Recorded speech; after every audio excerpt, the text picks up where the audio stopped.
नमस्कार दोस्तों, WB pharmacy YouTube channel पे आप सभी का फिर से स्वागत करते हैं।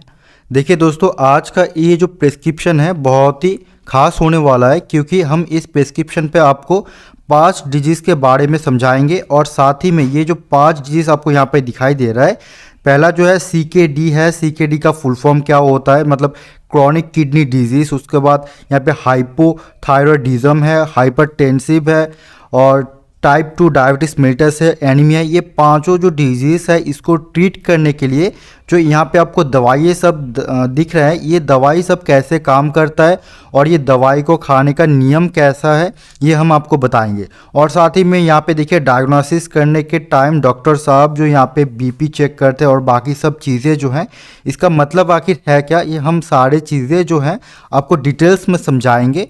आपको करना क्या होगा कि ये वीडियो जो है आपको फर्स्ट से लास्ट तक ज़रूर देखना होगा और अच्छी तरह से समझना होगा कि ये सारी दवाइयाँ जो है, ये जो पांचों डिजीज़ को है, ये कैसे ट्रीट करते हैं। ठीक है दोस्तों, तो वीडियो पे अंत तक बने रहिए और अगर चैनल पे आप न्यू हैं तो आप ज़रूर चैनल को सब्सक्राइब कीजिए, वीडियो को लाइक कीजिए, ताकि ऐसे वीडियोज़ आपको और भी ज़्यादा मिल सके।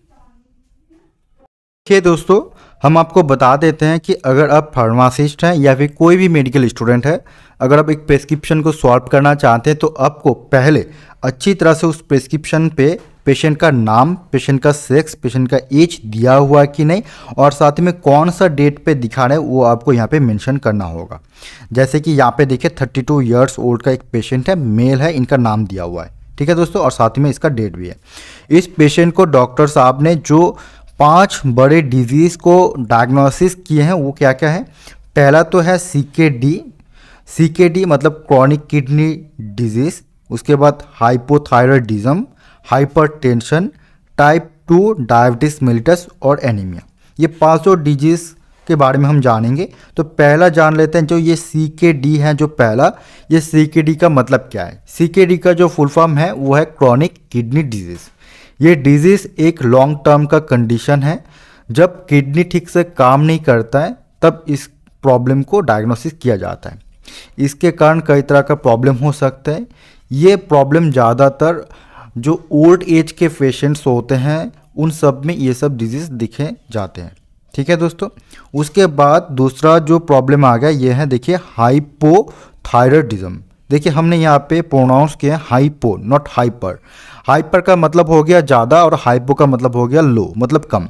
ये एक ऐसा कंडीशन है जो हमारे थायराइड ग्लैंड होते हैं, थायराइड ग्लैंड से जो थायराइड हार्मोन जो प्रोड्यूस होता है वो कम हो जाने के कारण ये हाइपोथायरॉयडिज्म प्रॉब्लम होता है, जिसके कारण मेटाबॉलिज्म स्लो हो जाता है, एनीमिया भी प्रॉब्लम हो सकता है और साथ ही में हार्ट फेलियर का कंडीशन भी हो सकता है। ठीक है दोस्तों, उसके बाद यहाँ पे देखिए हाइपरटेंशन का प्रॉब्लम डायग्नोसिस किया गया है। जैसे कि आप नीचे देख सकते हैं, यहाँ पे BP देखिए कितना है, 179/110 मिलीमीटर ऑफ मर्क्यूरी। ठीक है, तो आपको जानना होगा कि ये हाइपरटेंशन प्रॉब्लम आखिर है क्या। ये एक ऐसा कंडीशन है जो ब्लड प्रेशर जो होता है, जो नॉर्मल रेंज रहता है, वो अगर इंक्रीज हो जाए तो उसको कहा जाता है हाइपरटेंशन या हाई ब्लड प्रेशर। और अगर इसको मेडिकल टर्म में बताया जाएगा तो ये आप ऐसे बताओ कि ये एक ऐसा कंडीशन है in which the force of the blood, जो ब्लड का फोर्स होता है against the artery walls is too high. ये हाइपरटेंशन मतलब नॉर्मल सा जो ब्लड प्रेशर रहता है हर एक आदमी का, एडल्ट का, वो होता है ऊपर का जो प्रेशर रहता है जिसको सिस्टोलिक प्रेशर कहा जाता है, वो 110 से 130 में रहता है मिलीमीटर ऑफ मर्करी, जिसको सिस्टोलिक प्रेशर कहा जाता है। कितना रहता है, 110 से 130। और नीचे का जो डायस्टोलिक प्रेशर, नीचे का जो प्रेशर उसको कहता है डायस्टोलिक, वो रहता है 70 से 90 का रेंज रहता है। ये हो गया मिलीमीटर ऑफ मर्करी। और अगर शॉर्ट टर्म पे एक साथ दोनों को बताएं तो आप ऐसे कर सकते हो कि 120/80 मिलीमीटर ऑफ मर्करी, ये हो गया नॉर्मल ब्लड प्रेशर। ये नॉर्मल ब्लड प्रेशर जब इंक्रीज हो जाता है तब इसको कहा जाता है हाइपरटेंशन। ठीक है दोस्तों, उसके बाद दोस्तों यहाँ पे देखिए चौथा जो डिजीज़ डायग्नोसिस किया गया यह है T2DM। T2DM का मतलब हो गया टाइप 2 डायबिटीज मेलिटस। ये टाइप 2 डायबिटीज मेलिटस एक ऐसा क्रॉनिक कंडीशंस होते हैं जहाँ पे बॉडी पे जो शुगर रहता है, ब्लड में जो शुगर वो इंक्रीज हो जाता है। जैसे कि इंसुलिन एक हार्मोन होते हैं जो ये ब्लड शुगर को कंट्रोल करते हैं। जब इंसुलिन प्रोडक्शन बहुत लो हो जाता है बॉडी में, तब बॉडी में ब्लड में शुगर का लेवल ज़्यादा हो जाता है। अब उस शुगर अगर हाई हो जाए तो उसको कहा जाता है डायबिटीज़। जो डायबिटीज़ कई प्रकार के होते हैं, इसमें हो गया टाइप 2 डायबिटीज़ मेलिटस। ठीक है दोस्तों। उसके बाद दोस्तों लास्ट जो प्रॉब्लम डायग्नोसिस किया गया यह है एनीमिया। अब एनीमिया, इसका नाम पे देखिए, सामने देखिए क्या है, एमिया मतलब हो गया ब्लड, एमिया मतलब हो गया ब्लड, और सामने है एना, तो मतलब ये ऑपोजिट हो गया ब्लड, ब्लड का ऑपोजिट एनीमिया। एक ऐसा कंडीशन होता है जहाँ पे ब्लड जो आरबीसी रहता है, रेड ब्लड कॉर्पसल, ये अगर कम हो जाए ब्लड में तो इसको कहा जाता है एनीमिया। तो एनीमिया एक ऐसा कंडीशन होता है जहाँ पे blood does not enough have enough healthy RBC, मतलब एक शॉर्ट फॉर्म में बताएं तो लैक ऑफ आरबीसी हो गया एनीमिया। ठीक है दोस्तों। उसके बाद दोस्तों आप यहाँ पे देख सकते हैं, जो हमने बता दिया कि जिसका हाइपरटेंशन है तो इसका बीपी हो गया कितना, 179/110 मिलीमीटर ऑफ मर्क्यूरी। उसके बाद दोस्तों देखिए दूसरा जो डायग्नोसिस किया गया है, देखिए यहाँ पे क्या है, CBG कितना है, 154। अब आपको जानना होगा कि ये CBG आखिर है क्या। CBG का जो फुल फॉर्म है वो है कैपिलरी ब्लड ग्लूकोज, कितना है, 154, जिसका नॉर्मल रेंज जो रहता है फास्टिंग पे वो रहता है 70 से 100 मिलीग्राम पर डेसीलीटर। और दूसरा जो है तो है मतलब आफ्टर मील जो हो गया 100 से 125 मिलीग्राम पर डेसीलीटर रहता है, जिससे पता चलता है कि ब्लड में ग्लूकोज का लेवल कितना इतना। ठीक है, तो यहाँ पे देख सकते हैं आप 154 है, मतलब ज़्यादा है, तो मतलब शुगर ज़्यादा है। उसके बाद दोस्तों देखिए यहाँ पे देखिए क्या है, यहाँ पे देखिए पेडल ओएडिमा है। पेडल ओएडिमा का मतलब होगा कि अगर फ्लूइड रिटेंशन होता है पाँव में, क्या होता है, पानी जम जाने के कारण फीट्स और लेग्स में क्या हो जाता है, फ्लूइड रिटेंशन हो जाता है, ज़्यादा हो जाता है, तो इसको पेडल ओएडिमा कहा जाता है। ठीक है। उसके बाद दोस्तों देखिए यहाँ पे जो पेलोर नाम से जो डायग्नोसिस किया गया है, ये पेलोर एक ऐसा कंडीशन होता है जो स्किन का जो हेल्दी, अगर मान लीजिए कि बॉडी में अगर इनफ ब्लड हो तो हेल्दी स्किन दिखने में कैसा लगेगा। अगर खून का कमी हो जाए तो बॉडी क्या हो जाएगा, वाइट पेल येलो टाइप का हो जाएगा, तो इसका कहा जाता है पेलोर। इसका जो रीज़न होता है ये क्या होता है, जैसे हमने बता दिया कि बॉडी में आरबीसी रेड ब्लड कॉर्पसल अगर कम हो जाए तो उसको कहा जाता है एनीमिया।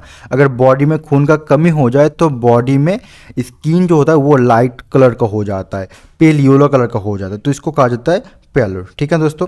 उसके बाद देखिए दोस्तों यहाँ पे चेस्ट B/L हुईस यहाँ पे लिखा गया है। ठीक है, तो इसका मतलब क्या हो गया, पहला देखिए पहला वाला, ठीक है, तो इसका मतलब क्या है कि इसका मतलब है व्हीजिंग। व्हीजिंग मतलब साउंड प्रोड्यूस होना। अगर मान लीजिए जब आप सांस ले रहे हो, सांस लेने के टाइम अगर आपको प्रॉब्लम हो गई, जैसे आप एस्थमा को अगर पेशेंट देख लीजिएगा तो उनको सांस लेने में दिक्कत होते हैं, तो अब जब सांस लेते हैं तब आवाज़ें आते हैं। ठीक है, चेस्ट में, तो चेस्ट में दर्द जैसा महसूस होता है, तो इसके कारण ये प्रॉब्लम हो गया। और उसके बाद ये होते हैं ज़्यादातर COPD के कारण। COPD मतलब हो गया क्रॉनिक ऑब्स्ट्रक्टिव पल्मोनरी डिजीज। ठीक है दोस्तों। उसके बाद दोस्तों देखिए यहाँ पे लिखा हुआ है रोंकी। रोंकी मतलब क्या होगा, ये लार्ज एयरवे साउंड्स होते हैं।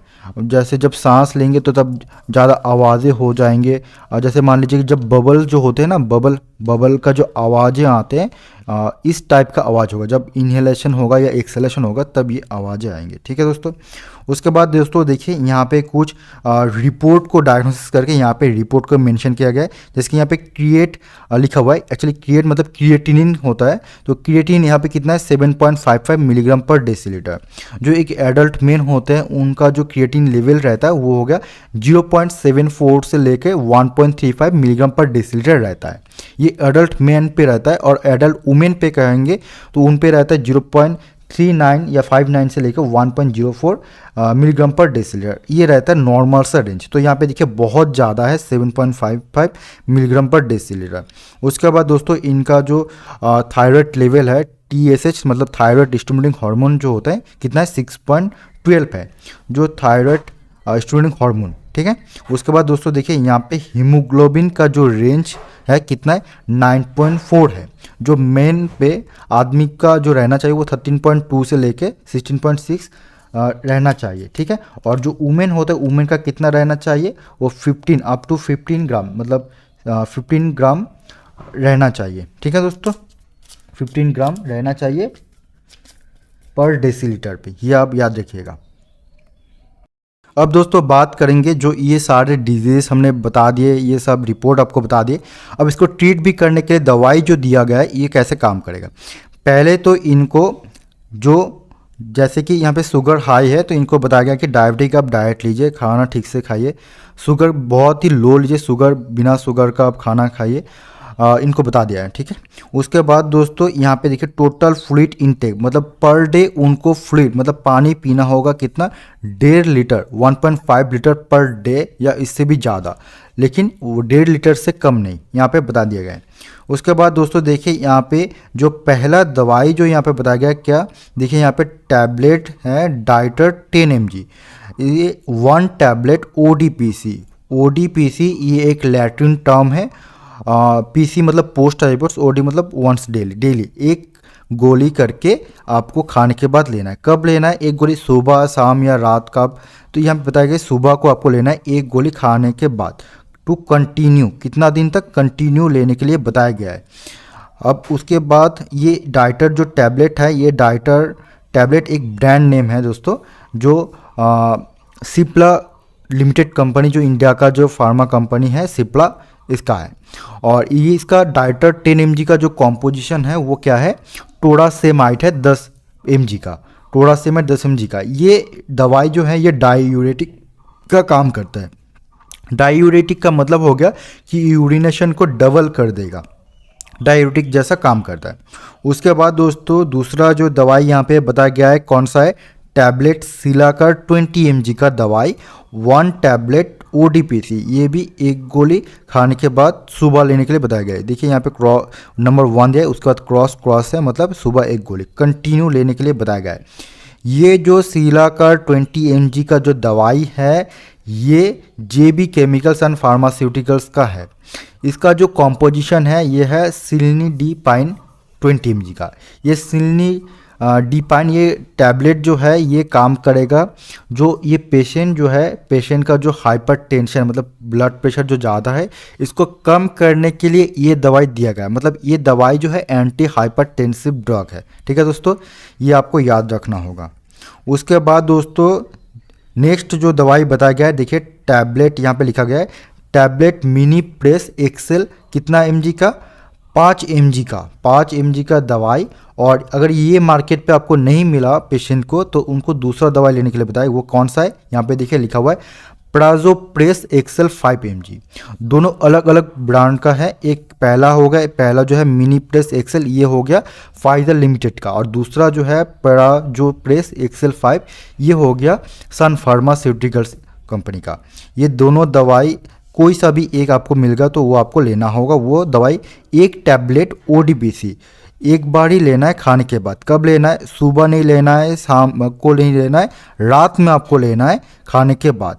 ये जो दवाई है, ये दवाई का जो कंपोजिशन है ये आपको अगर बता दें, देखिए ये दवाई का कंपोजिशन, दोनों दवाई यहाँ पे दोनों जो मिनी प्रेस है और प्राजोप्रेस एक्सेल है, दोनों का कंपोजिशन जो है वो है प्राजोसिन, जो दोनों का पावर है वो कितना है 5 mg का।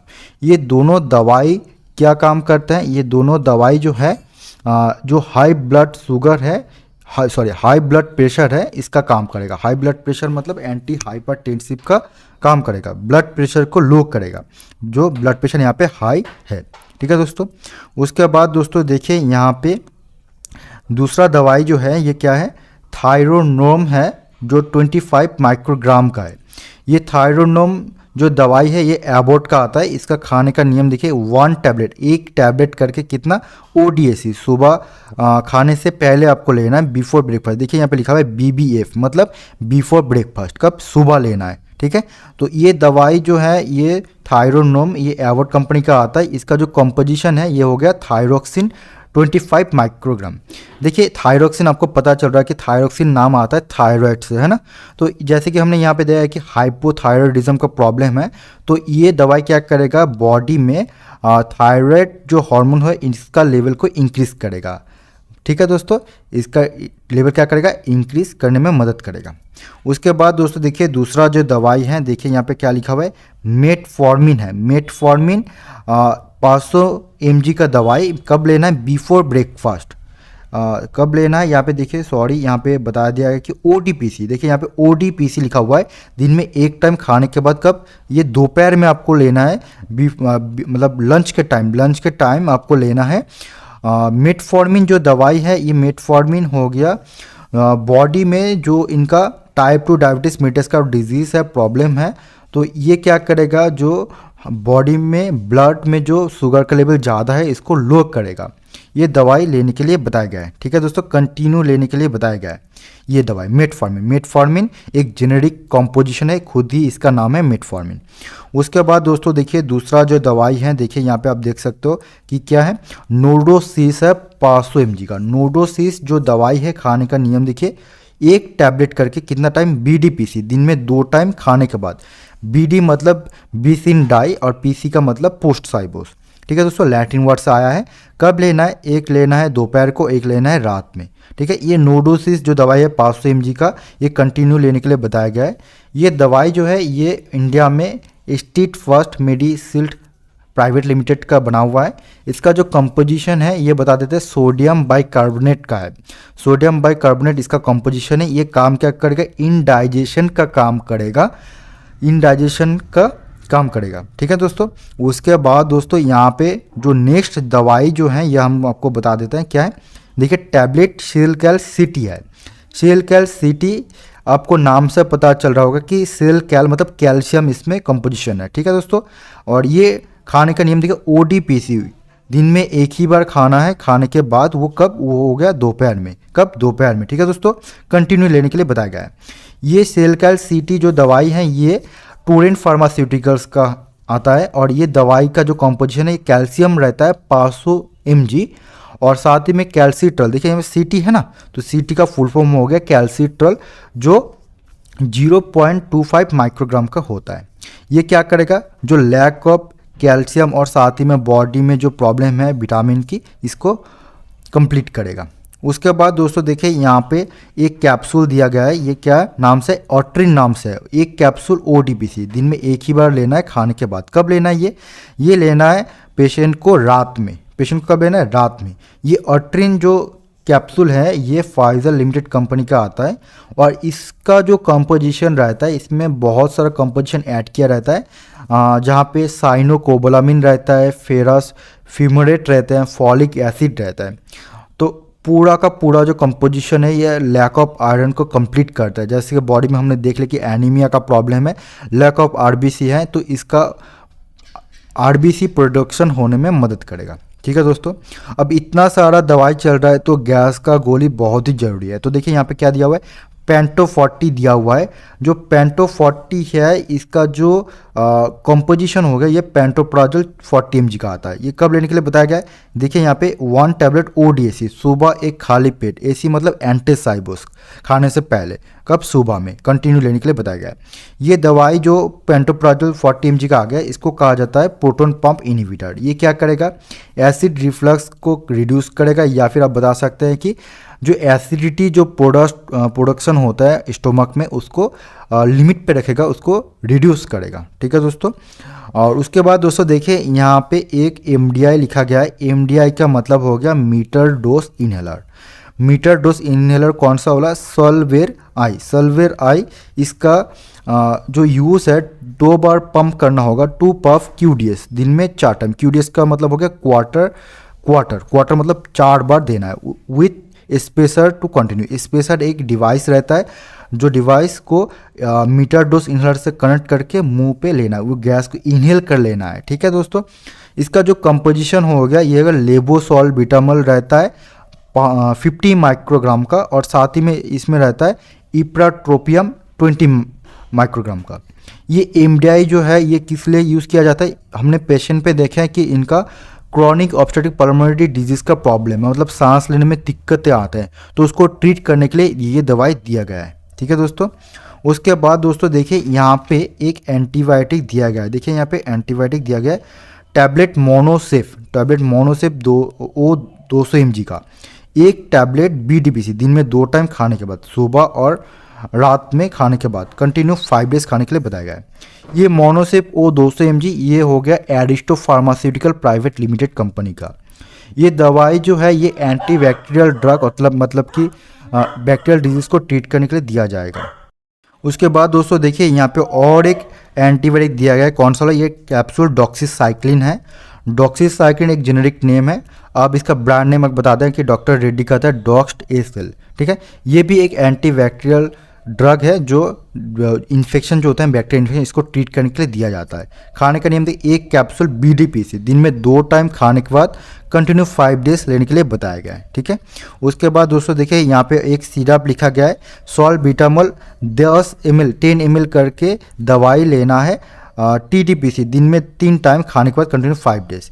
ये दवाई जो है सॉल्बिटामोल, इसका जो कंपोजिशन है ये आपको बता देते हैं कि इसमें रहता है सॉल्बिटामोल 2 mg का रहता है पर 5 ml पे, ठीक है दोस्तों। ये ब्रोंकोडायलेटर का काम करता है, मतलब जो एयर वेस्ट रहता है एयर वेस्ट मसल को रिलैक्स कर देते हैं और इसका जो एयर वेस्ट है इसको डायरेक्ट कर देता है ताकि सांस लेने में आसानी हो, ठीक है दोस्तों। और साथ ही में पेशेंट को बता दिया है कि to attend nephrology OPD। Nephrology मतलब किडनी का जो प्रॉब्लम है इसके लिए nephrology OPD out patient department के लिए दिखाने के लिए बता देंगे, ठीक है दोस्तों। तो ये पूरा प्रिस्क्रिप्शन को दिखाना होगा और साथ ही में देखिए नेफ्रोलॉजी OPD दिखाने के लिए इनको दूसरा एक हॉस्पिटल में रेफ़र कर दिया है, ठीक है दोस्तों। तो ये पूरा का पूरा प्रिस्क्रिप्शन जो है हमने समझ लिया कि किडनी का जो डिजीज़ है उसके लिए दवाई दिया गया है। उसके बाद दोस्तों हाइपोथायरॉयडिज्म मतलब थायराइड लेवल जो कम है इसके लिए दवाई दिया गया है। जो ब्लड प्रेशर हाई है उसके लिए दवाई दिया गया है। टाइप 2 डायबिटीज़ मेलिटस मतलब शुगर जो ज़्यादा है ब्लड में उसके दवाई। एनीमिया मतलब ब्लड लैक ऑफ RBC उसके लिए दवाई दिया है। तो ये पूरा का पूरा प्रिस्क्रिप्शन जो है हमने आपको बता दिए। ये पूरा प्रिस्क्रिप्शन आपको कैसा लग रहा है और समझने में इजी हो रहे हैं कि नहीं आपको बताना होगा, ताकि हम आपके लिए और भी वीडियोस बना सकें। अगर आप फार्मासिस्ट हो या फिर आप कोई भी मेडिकल का स्टूडेंट हो, आपका जानना बहुत ही ज़रूरी है कि यह दवाई सब कैसे काम करते हैं, ठीक है दोस्तों। आप कमेंट ज़रूर कीजिए कि आपको ये वीडियो कैसे लग रहे हैं। धन्यवाद दोस्तों पूरा वीडियो देखने के लिए।